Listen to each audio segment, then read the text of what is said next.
Sociedade Espírita de Amparo ao Menor Casa do Caminho, juntamente com todos os colaboradores espirituais, apresenta a palestra Serenidade Sempre, com o palestrante Aristides Guimarães, ocorrida no dia 25 de agosto de 2021, no Centro Espírita Casa do Caminho.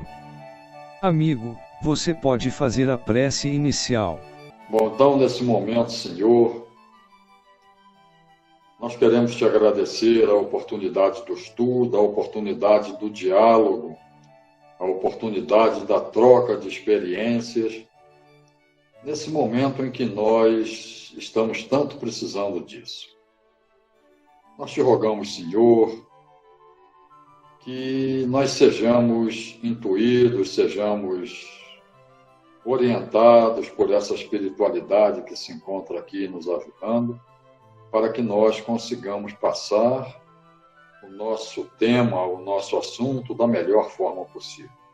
Que todos possam ser intuídos, que possam ter as mentes abertas, para que absorvam da melhor maneira possível e dentro da tua doutrina, Senhor. Aquilo que nós vamos falar aqui, que não somos nós que vamos falar. Foram outras pessoas que falaram, pessoas com competência para isso, e também os exemplos dos nossos ícones religiosos, não é? E dessa forma, Senhor, na certeza da tua presença aqui entre nós, e aqui entre nós, da presença de teus ceareiros, pedimos permissão para iniciarmos a nossa conversa dizendo graças a Deus. Então, meus amigos, dentro da programação, não é, da Casa do Caminho, nos deram o tema Serenidade Sempre. E eu quero dizer aqui que eu já estou realmente com saudade de vocês, viu? Porque a Casa do Caminho, para mim, tem um significado muito especial, viu? Eu já trabalho, eu não trabalho, mas eu converso sobre alguns temas na Casa do Caminho, já se vão 20 ou 21 anos. É o que eu falei uma vez com o Eurípides. Eurípides, eu não paro aqui, eu posso parar de fazer palestra em tudo que é lugar, aqui não, enquanto me chamarem eu venho. Eu tenho um carinho muito grande por vocês, viu? Eu acho, quando nós nos reunimos ali naquela sala, fica um astral muito bom, um astral muito bom. Então lá é com certeza muito bem amparada pelos mentores espirituais, aquela região, ali é um foco de irradiação da luminosidade da doutrina do Cristo. Mas hoje nós vamos conversar sobre o tema Serenidade Sempre. E a serenidade, ela é muito associada àquela capacidade que nós temos de lidar com situações e com outras pessoas de uma forma mais dócil, de uma forma mais tranquila e sem nos influenciarmos no nosso próprio emocional. Só por essa introdução nós já vimos que o título também poderia ser Missão Impossível, né? Pelo menos no nosso estágio evolutivo, não é? Mas nós treinamos, nós tentamos, não é? Tentamos. E aquela serenidade é uma expressão que nós temos nas ações, mesmo diante daquelas situações adversas, não é? Daquelas situações de conflito, nós temos aquela docilidade. E olha, eu admiro muito uma pessoa que sofre um ataque verbal e ela se mantém calma, ela não reage, ela não ofende. E essa pessoa eu admiro. Algumas vezes eu consigo, outras vezes não. E creio que sejamos assim nós espíritos classe média, não é? Porque nós também já não somos espíritos tão pouco evoluídos, também não somos tão evoluídos, mas já temos um nível de consciência que nos permite buscar o raciocínio antes. Às vezes não conseguimos, mas isso aí faz parte da nossa evolução, não é? Então, a serenidade, ela também pode ser entendida como a mansidão, mansuetude, temperança, não é? Então, tem vários sinônimos que nós podemos dar à serenidade. Nós começamos aqui no nosso mundo ocidental, né? Nós temos o nosso guia, né? O nosso mentor, né? O nosso exemplo, que é Jesus. Jesus, quando ele veio, que ele esteve aqui entre nós, ele iniciou o seu messianato do Sermão do Monte. Porque antes ele teve uma sequência, não é? De fatos, quando ele decidiu começar o messianato dele, que foi o batismo por João Batista, foi o recolhimento no deserto, foram as bodas de Caná. Mas o messianato oficialmente de Jesus, ele começa com as bem-aventuranças. E as bem-aventuranças, olha, assim, uma coisa tão bonita, é tão bonita, que Gandhi falou, né, que se nós perdêssemos todos os tratados sobre moral na Terra e restasse as bem-aventuranças, nós estaríamos mais do que bem servidos. E Mateus, no capítulo 5 do seu Evangelho, né, ele inicia as bem-aventuranças, ele inicia a narrativa das bem-aventuranças, olha, de uma forma que é quase impossível a gente esquecer essa forma que Mateus inicia. E ele inicia uma forma muito profunda. Se nós formos analisar só o início das bem-aventuranças, a narrativa de Mateus, já daria um seminário. Então, Mateus ele inicia no seu Evangelho a narrativa das bem-aventuranças dizendo o seguinte: e vendo a multidão, subiu ao monte, assentou-se, nós os cercamos, e ele nos ensinou, dizendo. Aí ele começa com as bem-aventuranças. Então, se nós formos ver, vendo as multidões, que multidões são essas? Essas multidões somos nós até hoje. Subiu ao monte, se colocou numa posição mais elevada e se sentou. Teve aquela postura do acolhimento.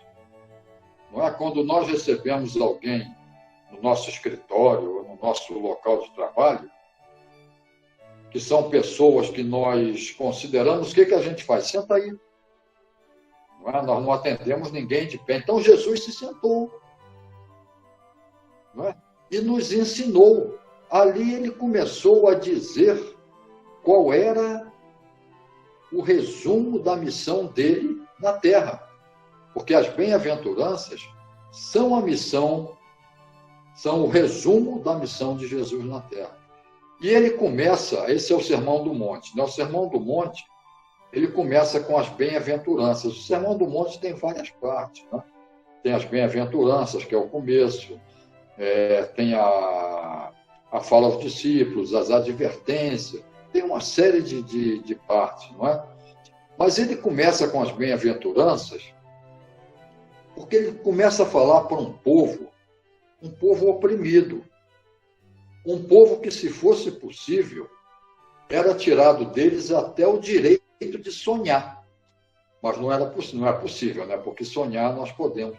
Então, Jesus começa falando que aqueles a quem era incutida a ideia de estarem naquela posição miserável, porque estavam pagando pelos seus erros, ele fez questão de mostrar que eles estavam naquela posição porque eles estavam acreditando para a vida futura. E aí Jesus transforma, naquele momento, o sofrimento débito em sofrimento crédito, que é muito melhor, não é? Eu estou sofrendo porque eu estou acreditando, e não porque eu estou pagando. Eu estou acreditando, conforme eu me comportar, eu vou acreditar. E ele começa pelas bem-aventuranças, né? Bem-aventurados os pobres pelo Espírito, e ele vai assim, e ele vai até, chega um ponto, se não me engano, é a segunda ou terceira bem-aventurança, que ele fala, bem-aventurados os mansos, porque eles herdarão a terra. Então, ele salienta aí a mansidão, a humildade, a paciência, a doçura, né? Que os que assim se comportam, que eles terão como herança a terra. A terra é prometida como herança. E hoje nós conversamos muito, não é? Sobre a evolução do planeta, vamos passar para um mundo de regeneração. Mas a coisa não é tão simples assim não, viu, gente? Nem tão rápida, né?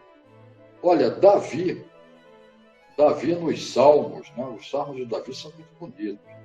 Ele num dos Salmos, no capítulo, que eu anotei aqui, esse capítulo 65, versículo 9, ele diz o seguinte, meus escolhidos herdarão a terra, e meus servos nela habitarão. Isaías é considerado o profeta de Cristo, não é? Porque Isaías, 600 anos antes de Cristo, já descreveu a vida de Cristo. Tem um momento das profecias de Isaías que ele fala sobre a flagelação de Jesus, não é? Então ele fala, da cabeça à sola do pé, o varão é uma poça de sangue. Isso 600 anos antes. Então ele disse, meus escolhidos herdarão a terra.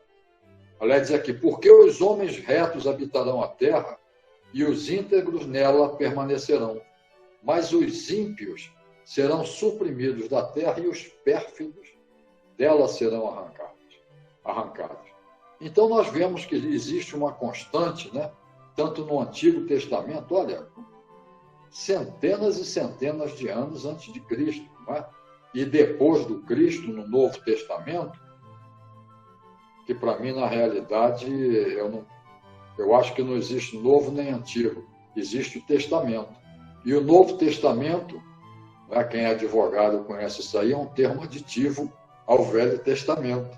Então, no termo aditivo, o que conflita vale o termo aditivo. Então, Jesus veio aqui e nos mostrou, não é só com essa frase, né, com tudo que ele falou, que a terra vai ser o prêmio dos justos, que nós vamos encontrar aqui na própria terra a paz perfeita. Não é? Porque depois que aqueles espíritos que estão aqui, que são recalcitrantes no mal, não é?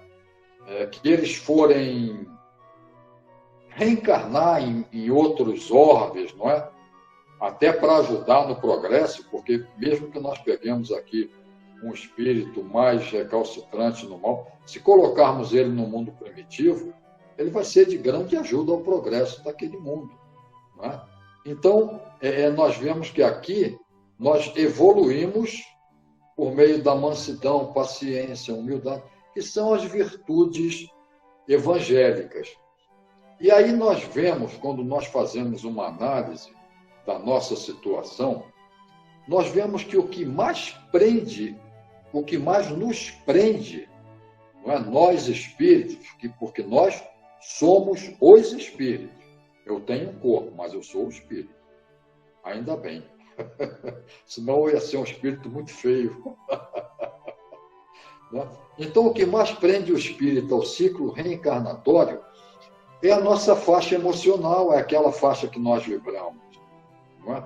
Jesus, quando falou que o céu e a terra não passarão até que o último iota é um caractere muito pequeno, né? Tipo assim, um cedilha, né? Até que o último iota da lei seja cumprido. O que ele quis dizer? O céu e a terra não passarão. Que nós estaremos reencarnando, desencarnando, reencarnando, desencarnando, reencarnando e desencarnando, até que nós nos tornemos serenos, humildes, pacientes, caridosos, de verdade, porque Jesus, quando ele nos mostrou a caridade, quando ele fala da oração dominical, né, que é o Pai Nosso, ele não nos ensinou uma uma manifestação emotiva. Ele nos é espiritual. Então, a emoção é por nossa conta. E enquanto nós estivermos presos a essas emoções terrenas, nós ainda vamos reencarna, desencarna. O céu e a terra para a gente não passa. Não é? Então, Jesus nos mostra que a libertação é obtida quando nós conseguimos introjetar, assimilar e fazermos de uma forma completamente automática essas virtudes que ele mostrou, né? A brandura, moderação, mansuetude, afabilidade, etc, etc. Né? A afabilidade, ela é uma consequência, a afabilidade é a doçura, não é? Ela é uma consequência da benevolência, que é o primeiro B do BIP. Né? Todo mundo conhece o BIP, né? Benevolência, indulgência e perdão. Né? É o BIP que, quando está com problema, liga o BIP, e o BIP nos dá realmente, não é, a benevolência, indulgência e perdão. Então, a afabilidade e a doçura são uma forma da benevolência se manifestar. Não é? Da nossa serenidade se manifestar. A paciência, olha, a paciência é uma coisa que é complicada, não é? É muito complicada. A paciência verdadeira é aquela paciência restrita. Não é? E Deus, ele nos manda, muitas vezes, não é? Normalmente, algum problema para que nós venhamos a exercitar a paciência, uma limitação. Estou doente, estou de cama, então, mas eu tinha que trabalhar, eu tenho que exercitar a paciência. E nós temos momentos de paciência e temos momentos da paciência com o próximo, né? Aquela paciência de ouvir, a paciência para falar com moderação, com serenidade. Não é? Porque se nós observarmos aquelas pessoas que são serenas, e ainda não são serenas full time, mas aquelas pessoas que já conseguem absorver as suas emoções e falar naturalmente, sem se aborrecer, normalmente essas pessoas ganham qualquer discussão. Porque aquele que se emociona, ele vai perder, ele vai meter os pés pela mão. Né? Então, nós, com a nossa busca da serenidade, nós vamos desenvolvendo isso. Outra coisa, a obediência e a resignação. Porque tudo isso aí faz parte da serenidade. A serenidade é um guarda-chuva que tem várias virtudes debaixo dele. Né? A obediência e a resignação. Quantas vezes, olha, é comum, e todos nós temos que fazer um meia-culpa. Quando a gente ora, nós queremos ensinar a Deus o que tem que fazer com a gente, não é não? E muitas vezes nós oramos e não estamos resignados com aquilo. Então, a obediência é o consentimento da razão. E a resignação é o consentimento do coração. E nós temos dentro desse trânsito nas nossas diversas existências, não é? Nós temos determinadas virtudes que nós vamos aprendendo de uma forma conceitual, de uma forma teórica, porque a teoria antecede a prática. Uma boa prática requer uma boa teoria. Não é? Por isso que a gente diz, não, você tem a prática, mas você tem a teoria, você é especialista nisso, eu não preciso de diploma. Tá certo, você é empírico, você desempenha bem, mas com certeza determinadas características daquele trabalho você desconhece, porque você não estudou ele. Não é? Então, nós vamos, dentro desse nosso trâmite, não é? Na nossa existência, nós vamos vendo que nós temos dois tipos de virtudes que nós desenvolvemos. São as virtudes teologais. A virtude teologal, a teo, né, de Deus, ela diz a respeito à religação do homem com Deus. E a virtude cardeal. que diz da relação do homem com o homem. Então, nós temos a nossa relação com Deus e a nossa relação com o homem. Nós vivemos num mundo de relações. Né? Então, dentro dessas virtudes cardeais, nós temos 4 que são mais destacadas, que é a prudência, justiça, fortaleza e temperança. Temperança vista como serenidade, porque a temperança no agir é a serenidade no agir. Né? Então, no nosso mundo, nós somos submetidos diuturnamente a estímulos. Né? Nós somos submetidos a tudo que é comum na nossa vida material, não é? Um aborrecimento, uma queda no trabalho, não é? Uma doença. Não é? E aí nós temos, dentro desse mundo de relação, que é a relação com o mundo e a relação com as pessoas, nós somos submetidos a esses estímulos, que nós respondemos a esses estímulos conforme nossos valores, nossas vivências. Não é? A cada estímulo que nós recebemos do meio, nós apresentamos uma postura perante ele. A postura é aquela predisposição para agir. Não é? Eu até brinco, eu morei muitos anos no Rio Grande do Sul. Aliás, eu sou gaúcho, né? Mas eu sou um gaúcho que nasceu no Rio de Janeiro. Mas eu me considero mais gaúcho do que carioca. Então, eu brinco com o pessoal, eu morei algum tempo em Uruguaiana, lá na fronteira com a Argentina, né? E perto de Uruguaiana tem um vilarejo chamado Barra do Quaraí. É bem na pontinha do Brasil, né? Aquela pontinha oeste do Brasil. Aí eu brinco com o pessoal e digo o seguinte: quando o minuano sopra em Barra do Quaraí, o cara em Uruguaiana já se agasalha. Porque ele já sabe que vai vir frio. Então, a predisposição dele perante esse estímulo é se agasalhar. Não sei se vocês já tiveram oportunidade de encarar um minuano pela frente. O minuano, você está coberto da cabeça aos pés.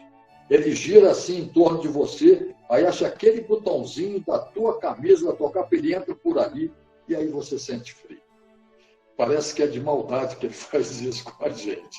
Né? Mas quando sopra o minuano em Barra do Quaraí, o gaúcho e o uruguaiano já se agasalha, pode estar o maior coisa. Ele diz: olha, o frio está chegando, deixa eu me agasalhar antes. Tá? Então, dentro desses estímulos, né, dessas posturas que nós temos em relação ao meio, nós temos a primeira postura, que é a postura de reagir. Reagir é instinto. Na reação, nós não fazemos a análise do fato. A reação, ela é muito usada em artes marciais, não é? Porque ela não passa pela... Depois é que ela vai para a razão. Então, o que é a reação? Explicando assim rapidamente, né? A reação, nós recebemos o estímulo do meio. Esse estímulo nós recebemos pelo nosso sistema nervoso, né? As vias aferentes, e vamos responder pelas vias eferentes. Então, nós recebemos pelo nosso sistema nervoso. Mas o impulso não vai até o cérebro.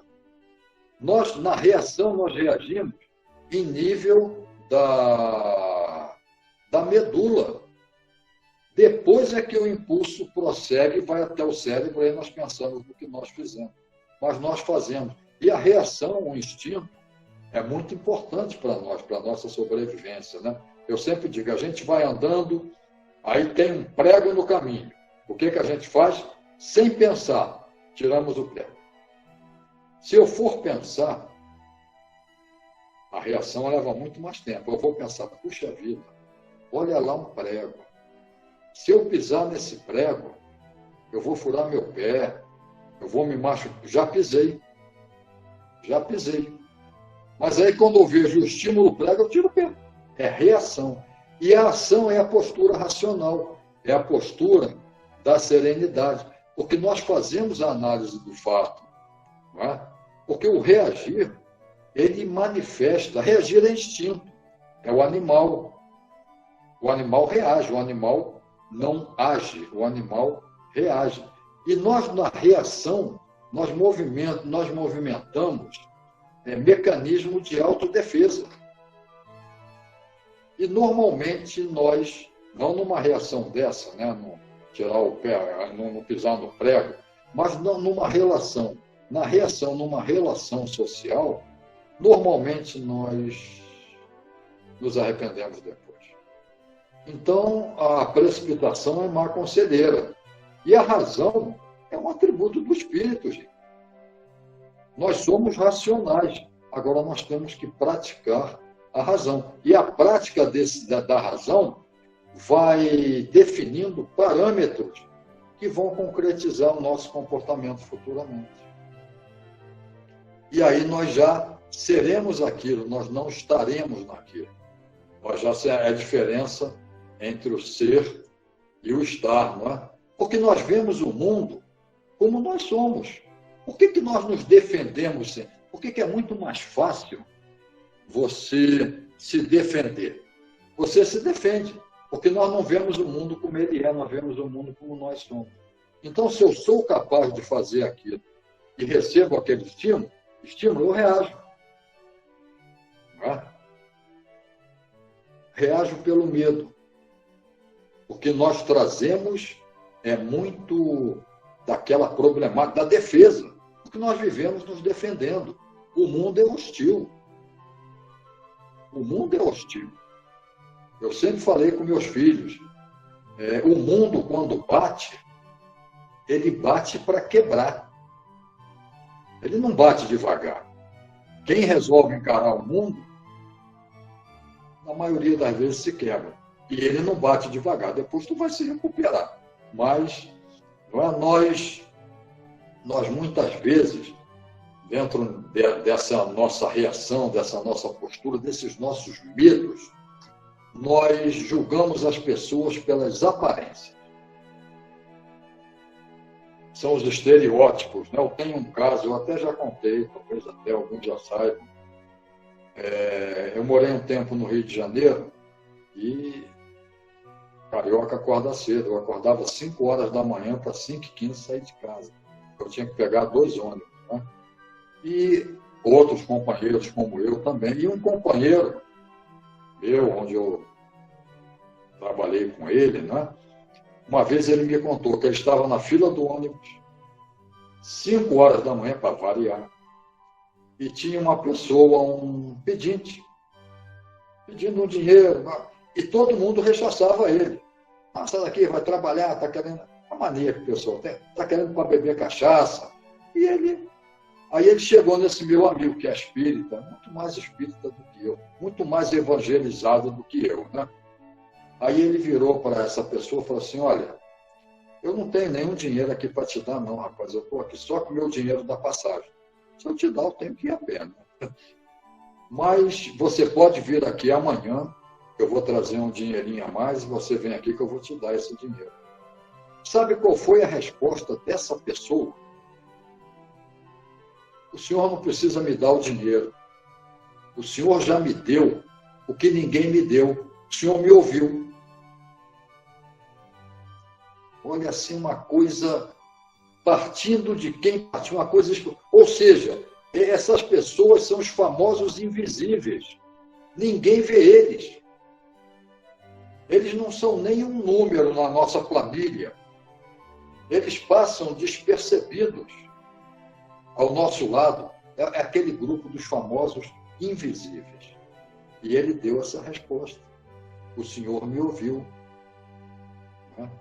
Um outro problema que nós temos também dentro desses nossos medos é a criação de paradigmas. Nós temos muitos paradigmas.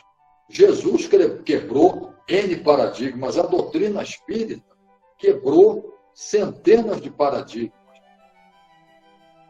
Não é? Eu tenho um outro caso também, de uma... Eu estava saindo de uma reunião mediúnica na FEB. Eu não sou médium ostensivo, não, tá? Eu sou o famoso médium kardeciano. Alguns são médios, outros também são Quer dizer, eu tenho aquela mediunidade que Kardec diz que é a mínima, né? Que abaixo daquela não é um ser humano, é um vegetal. Então, não tem mediunidade nenhuma, né? Ostensiva, né?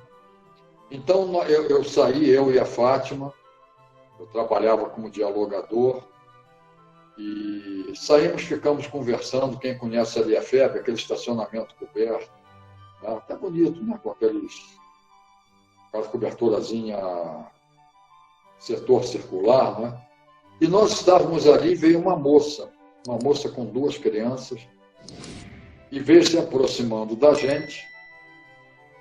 Nós continuamos ali conversando, já era mais de 10 horas da noite. Aí, quando ela se aproximou, que ela foi falar conosco, graças a Deus não fui eu que fiz isso, porque se fosse eu estaria arrependido até hoje. Mas o companheiro que estava conversando conosco tirou, na época, R$ 5 e deu para ela. Toma, isso aqui é por todo mundo. Ela olhou, ela aceitou, assim, muito sem jeito, né? Aí ela virou para ele e falou o seguinte: meu senhor, eu não vim aqui pedir dinheiro, eu vim aqui pedir um trabalho. Olha, foi assim, olha, eu nunca mais eu esqueci disso, porque eu estava presente. E ele tomou uma iniciativa, que ela vai pedir dinheiro, então eu já dou, vai perguntar o paradigma. Se é mal vestido, se está ali, vem pedir dinheiro. Muitas vezes não é pedir dinheiro, muitas vezes é pedir dinheiro, mas muitas vezes não é. É pedir uma ajuda de alguma, até pedir uma informação. E nós já rechaçamos, não é? Então, essa reação desses estímulos no meio, ela é muito prejudicial. E nós temos na vida de Cristo, nós temos Maria de Magdala, não é? Que quando ela recebeu o chamamento de Jesus, ela se tornou um exemplo de renovação moral.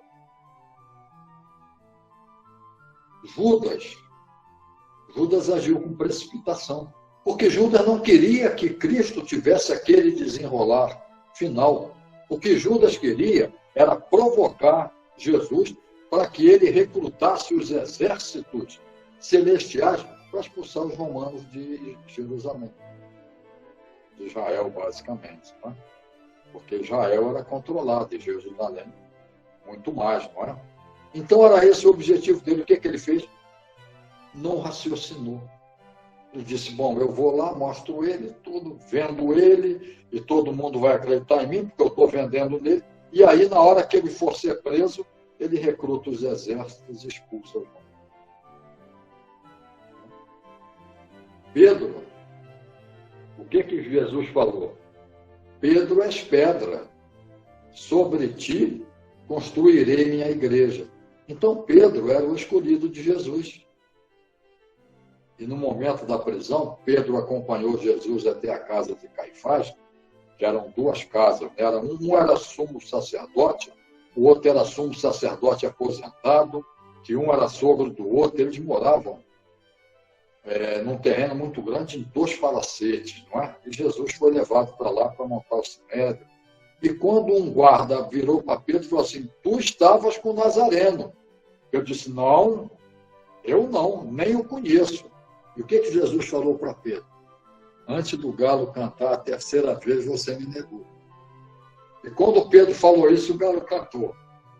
Aí Pedro ficou com medo, teve mais 2 situações, e ele foi embora. João acompanhou Jesus até o final, até a cruz. Não é?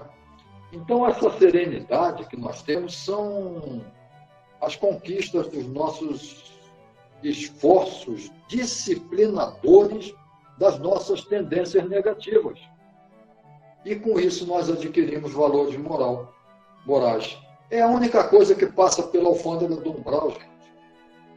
Quem vai para a alfândega do umbral com aquela maleta cheia de dinheiro, o cara lá diz: ô, companheiro, pode deixar a maleta aí. Não, mas é meu. Não, não é mais teu. Você só vai passar aqui com o que você adquiriu, científico e moralmente. Esse aqui passa. E tem um detalhe, quando tu voltar, tu leva eles de volta. Não é? Então, nós temos que disciplinar as nossas tendências negativas. São os valores morais, os valores evangélicos. O evangelho está aí, gente.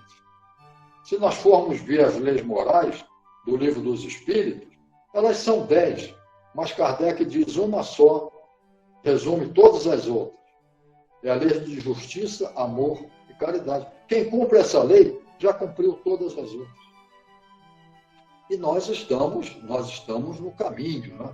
Porque aqueles que confiam, que cultivam a serenidade, ele não se agita, ele não tem medo.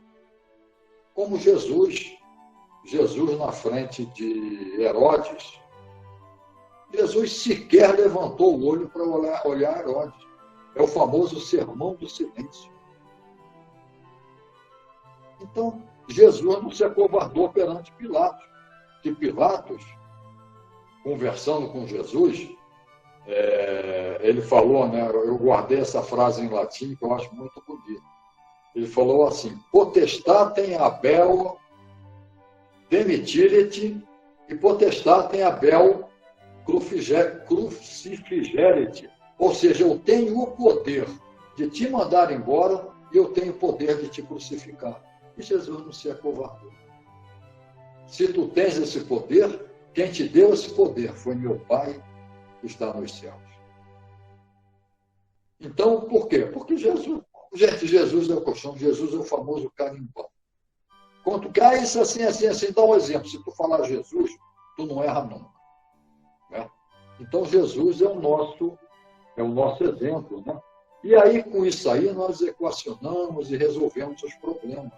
Porque se nós tivermos paciência, serenidade, essas virtudes que nos fazem mais humanos, nós vamos ver que tudo termina bem. Se não está bem é porque não terminou. Uma senhora perguntou uma vez a Divaldo, o marido dela estava já em extremes, né? Meu marido, Divaldo, como é que ele vai ficar? Ele falou assim: não, amanhã ele vai estar muito bem. Ela foi para casa toda alegre. Amanhã eu vou lá e ele vai estar muito bem. Ela chegou lá no outro dia no hospital, o marido dela tinha morrido. Aí ela partiu para cima. Divaldo, tu disse que ele ia estar muito bem, ele morreu. Ele falou: mas ele está muito melhor do que ele estava. Porque a doença agora não tem mais poder sobre ele. Ele não sofre mais com a doença. Ele agora vai ser tratado e vai ser curado. Então, a nossa serenidade ela deve ser sempre erguida na fé irrestrita em Deus. Nós temos que ter a fé. É a virtude teologal que nos liga a Deus, não é? Eu vou ler aqui um pequeno trecho, que nós estamos com 1 minuto. São só 3 linhas, viu, gente? Se assustem. Do livro de Joana, No Rumo da Felicidade, que ela diz assim: esperar, pois, e confiar sem aflição, mantendo a temperança antes de agir. É a regra segura para viver e ser feliz. E, finalmente, aqui um trechinho, um verso, uma estrofezinha de vou dizer que é um poema, né? Mas que diz o seguinte: todos nós conhecemos essa. Todos nós conhecemos. Concedei-me, Senhor, a serenidade necessária para aceitar as coisas que não posso modificar, coragem para modificar aquelas que posso, e sabedoria para conhecer a diferença entre elas. Então, isso aí, já se nós nos faltarmos por isso, gente, nós estamos no caminho certo.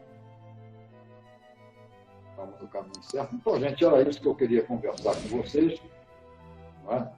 E dizer que eu estou muito feliz de retornar a essa conversa. Foi muito bom, viu, reencontrar vocês. Gostei muito. Agora, um dos participantes fará a oração de encerramento. Nesse momento eu convido a todos a fechar os seus olhos, a elevarmos os nossos pensamentos aos céus, solicitando aí a presença amiga do Divino Mestre e agradecendo pela oportunidade de, mesmo virtualmente, estarmos todos juntos, estarmos passando pelas nossas dificuldades, mas conseguindo vencer os obstáculos dia a dia. Divino Mestre, te agradecemos por mais esse encontro. Te pedimos as suas bênçãos sobre cada um e sobre as nossas famílias aqui representadas. Te pedimos ainda que olhe pelos nossos irmãos necessitados, olhem pelas pessoas que estão nos hospitais, pelas pessoas que estão nas ruas, pelas pessoas que estão nos presídios, principalmente por aqueles que passam pela situação da dor. Tenha por eles o mesmo carinho, o mesmo amor pelo qual o Senhor tem por todos nós. Te pedimos ainda que nos ajude a plantar essa sementinha da serenidade dia a dia e que possamos, cada dia, lembrarmos da sua figura serena e olharmos para o nosso companheiro, para o nosso irmão e ter por ele o mesmo carinho e a mesma compaixão pela qual tu tens conosco. Te pedimos, dai-nos a tua paz, mas que essa paz venha recheada de coisas boas, de vibrações positivas para que possamos nos tornar cada dia melhores. Sede conosco hoje e sempre. Que assim seja, graças a Deus. E agradecemos por você ter assistido esta palestra. Se você gostou, compartilhe com seus amigos.